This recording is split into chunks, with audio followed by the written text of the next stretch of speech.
Hey, I'm Lorelei, registered dietitian nutritionist.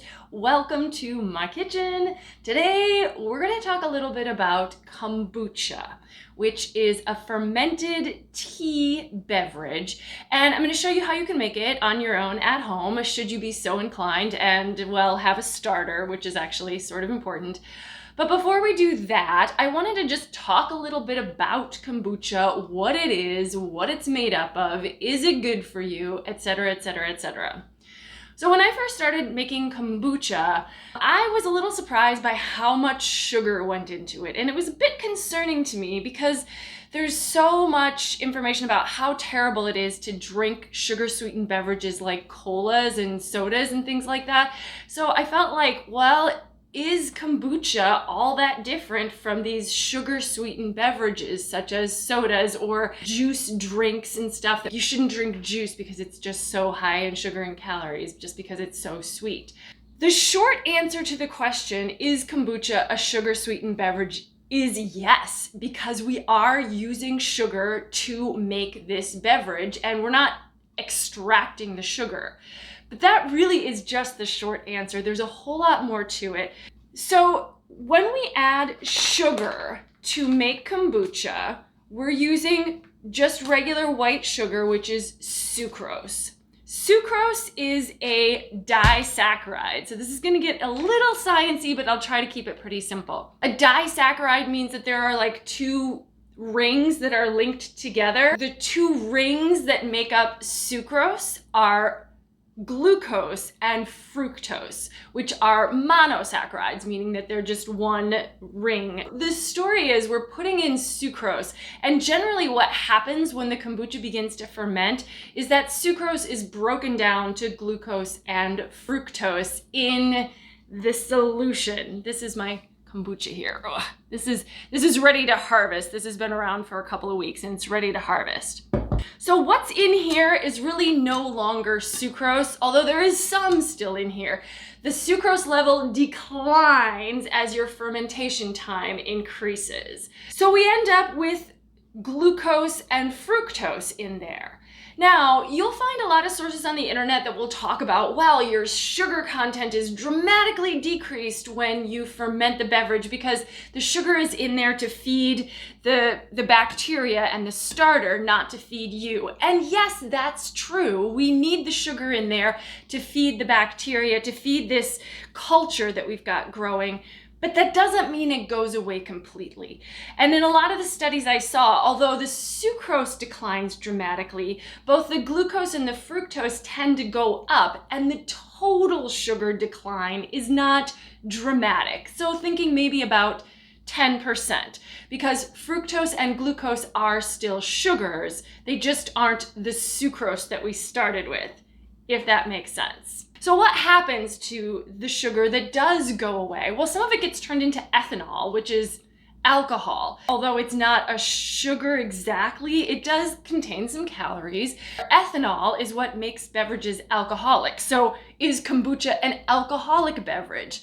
Well, yes and no. It does contain some amount of ethanol, so there is some alcohol in it, but the level is low enough that it is generally considered and able to be labeled in stores a non-alcoholic beverage. So in order to be labeled non-alcoholic, it has to have less than 0.5% alcohol by volume. For comparison, something like a hard cider contains 5% alcohol by volume. So it's like a tenth of what would be considered generally an alcoholic beverage. So certain stores had to remove some kombucha from their shelves because when it was actually tested, the alcohol level was higher than that 0.5%. So we may not always know exactly how much alcohol is in here, especially because if you're making kombucha at home, you're probably not doing a controlled laboratory experiment. There's just some variability that's going to occur. The amount of sugar and the amount of alcohol in your solution is going to depend on how much sugar you started with, how much time you allow your beverage to ferment, and even the temperature that it's fermenting in, and the exact formation of the culture that you put in there. So there's a lot of variables and factors that if we're making this at home, we're just not going to be able to control for, and we're just not going to 100% know. Although some of the sugar has left the premises, some of it has been turned into things like organic acids. Acetic acid is the acid that is basically in vinegar. Some of it goes to make another layer of this culture, the SCOBY that we'll talk about in a second. But most of the sugar, I'm going to say the majority, is probably still in there and contributing calories to this beverage. The main reason why we don't like sugar-sweetened beverages in the nutrition world, right, is because really all they contribute to your diet is calories, and that's it. When it comes to kombucha, this is much more of a functional food in that there are nutrients and benefits available from kombucha beyond just the caloric content. It is a probiotic beverage. There are living bacteria that are inside of there that once we drink it, it can go into our gut and it can improve our gut health, which is great for things like immunity and just the health of our GI tract overall, etc., etc., etc. There's a long list of benefits that we can have from having a healthy gut. So that's one thing that we're getting out of it. This is also high in antioxidants. If you think of something like a tea, and this is made from tea, generally black tea, although you can use things like green tea, white tea, red tea. You can't use an herbal tea. But tea is high, it's got like polyphenols. And it turns out that when you ferment the tea in something like kombucha, the level of antioxidants actually goes up, so it increases. Kombucha also contains things like B vitamins and vitamin C, and sometimes kombucha has been found to contain increase of minerals after the beverage is fermented for I don't know what reason. So it may be a little bit of a mystery concoction, but it does have some health benefits. So although yes, you're going to be getting some calories that come from sugars when you're drinking kombucha, there are so many other benefits. We need calories to live, to run, but we want to combine them with other health benefits when we're choosing what foods to eat. So the second point I wanted to make really quick in terms of how this relates to a sugar-sweetened beverage is the amount of sugar that we're actually putting in here. The general recipe would be you would use like a gallon of water to about 4 tea bags, if you're using bags of tea, to about a cup of sugar.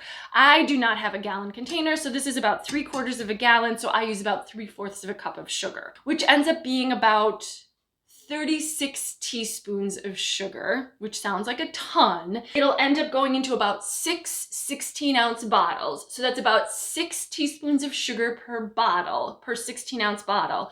When it comes to something like soda, those tend to have more like 12 plus teaspoons of sugar for a 16-ounce bottle. So even if we were just not fermenting this, we're still getting about half the amount of sugar for a sugar-sweetened beverage. So still some sugar, yes. So we don't want to necessarily deny that there is some sugar that is going to remain in here, but it is still less than what you would get if you were drinking a soda. So all that said, let's actually get to what we're doing here. So this is my kombucha, which has been fermenting for a while. There is this, it looks like a big mushroom on top. This is the SCOBY. A SCOBY is a symbiotic culture of bacteria and yeast. I'm gonna now scoop it out. Mine is huge because you put in one like a mushroom, and then every time you ferment, another small one kind of grows and they kind of build up over time. So you can remove that and make another batch, but I don't want to be making batches and batches and batches of kombucha every time. So I tend to just return it all to the original batch, but at some point this gets to be too much and you have to filter some of it out. So actually the best way to get yourself one of these SCOBYs, one of these cultures, is to get one from a friend who has been making kombucha and their culture has grown big and they need to split some of it off, and they can give it to you and you can use it from there. I'm also gonna pull off about a half a cup of the kombucha to put into the next batch. And I'm just gonna put that off to the side with this while I prep the rest of this. Now this is what's left, and you can see there's all sorts of stuff floating around here. It's a little acidic. It bubbles as well, and that's because it's giving off carbon dioxide. Let me taste it here. Yeah, it's very tart. It does not taste sweet at all. Although there still is, as we said, some sugar in there, you can't taste it as much. When sucrose breaks down into glucose and fructose, fructose is sweet, but glucose isn't. It dilutes the sweetness of the thing as a whole. Now I'm gonna pour this into jars, and I have in my past bought store-bought kombucha, so I reuse these jars because they're glass and they have a seal, so you can seal them. When you first do it, you do it in like a cover, but that it can be exposed to air because you don't want all that carbonation to build up in there, because this ferments for a long time and it would just be too much. It would at some point explode. But we can do a little second ferment by putting these in jars, sealing it, and then the CO2 will stay in and create a carbonated beverage. Sometimes this works better than others. You know, it depends on when you catch it exactly. I probably never have made 2 batches that have turned out exactly the same. I'm not working, as I said, in like laboratory controlled conditions. And if you're making kombucha at home, you're not gonna be either. I'm gonna just take a funnel and fit this into these here. And like I said, I usually get about 6 out of here. And then I'm gonna set these to the side for maybe another almost a week and let them ferment a little bit further. And at this point, you can also add other ingredients. You can add like a little bit of fruit or something like that, which will continue to feed that bacteria and help it generate a little bit more CO2. It would also add some flavoring to your finished product. In terms of how many calories kombucha has, you're not gonna know if you're making it at home. If you buy bottled kombucha, like I look at the labels of these, and for example, this one says the whole bottle has 50 calories. This one says the whole bottle has 100 calories. I have 2 that are exactly the same, but they have different calories listed on them. What's the difference? Who knows? It's hard to say. I would not worry too much about it, but I did want to kind of give an explanation about whether or not you're just drinking something sweetened by sugar or whether this is something a little different than that.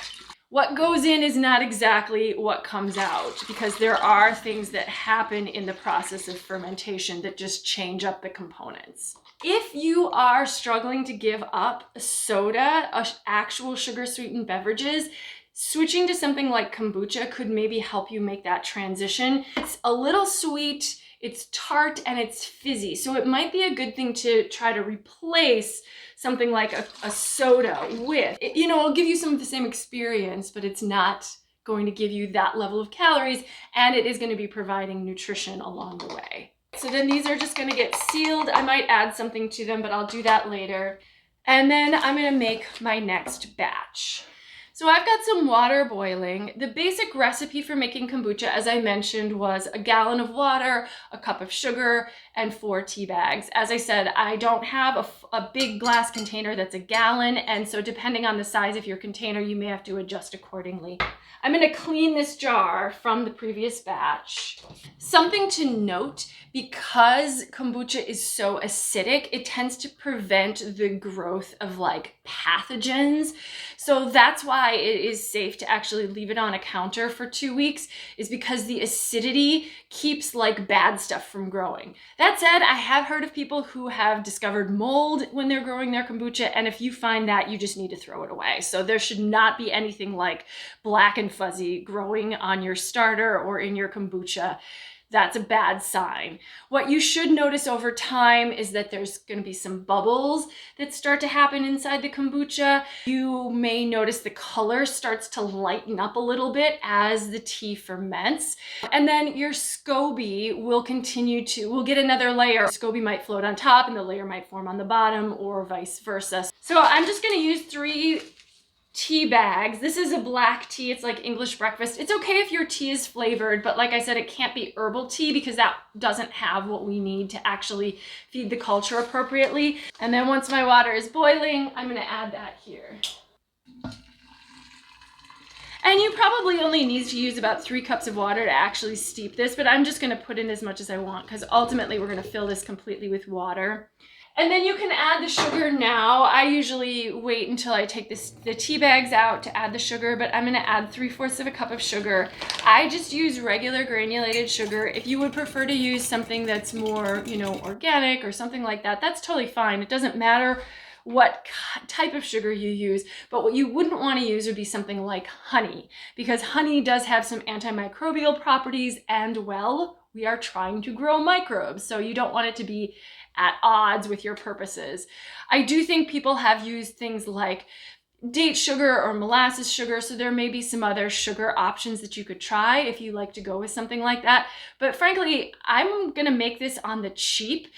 Black tea bags and white sugar are so inexpensive, and then water. Those are the only ingredients that you need to actually make your own kombucha in addition to the starter. If you buy bottled kombucha at the store, oftentimes these are like $2.50 up to $4 a bottle, but you're making this whole batch for like pennies. So it's really a cheap thing to do at home if you can keep up with it and if it's something that you drink on a regular basis. And then I'm gonna add water to fill this, and then at the very end, I'm gonna add back the kombucha SCOBY and that extra liquid that we saved out.